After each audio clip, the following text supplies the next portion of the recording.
stable is the word.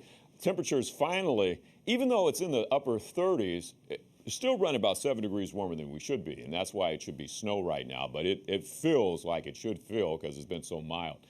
Current temperatures, mid to upper 30s at this hour, represent rain as opposed to snow. This is coming to an end, so the problems on the roads will be here for the next 2 hours with some standing water, but then after that, you have the problem again in the afternoon commute, so keep that in mind if you're thinking about taking public transportation.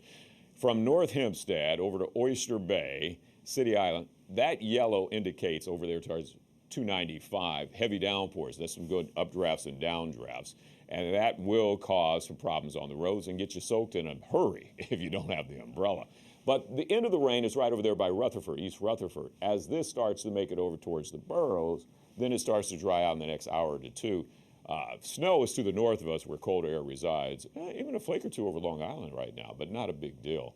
This stationary front will ignite the chance for maybe a good thunderstorm. Now, just to the west of us, and I disagree with the Storm Prediction Center on this, they're saying there's a chance of a thunderstorm and some heavy downpours just to the west. But I think what I'm seeing on the rain futurecast, it should be on top of us as well. Why? Because I see reds popping on the rain futurecast between 3 to 6 p.m. See the red there? That red to me indicates strong updrafts and downdrafts. The higher moisture-laden air has to rise, condense, come down.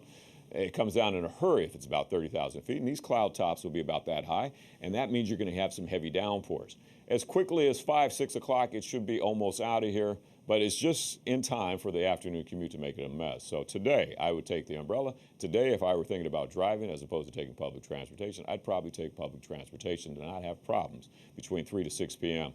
when you're trying to go home. As Canada goes, we go. And the reason why it has been so mild is that Santa Claus is waving, telling us that, you know, up here where I live, look at these temperatures, man, 7 below zero, 40 below zero. Okay, well, if the jet stream blocks that Arctic polar air from heading down towards Canada, which it has done all season, they get mild temperatures like us. They've had record warmth this year, and that's why it's been so mild here.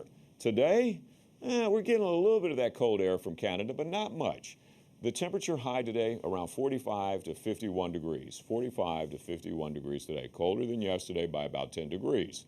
Not colder, but not as warm as it was or as mild as it was yesterday. Thursday is iffy. Southwest wind. See, now the model's going back to what I told you on Friday. 70 degrees to Jersey, and if the front pushes north of us, we could see a 70. Or we could see a 45 if that jet stream pushes a little further south of us and continues to allow that cold air here on Thursday. Now, this is Friday. This is guaranteed. I'm not guessing here. I'm telling you the real deal, Holyfield. Chatter Guide, back in action. Friday, 5 p.m. wind chills. We open the door to that polar air from Santa by way of Canada, and it takes our wind chill down to about 17 to 18 at 5 p.m.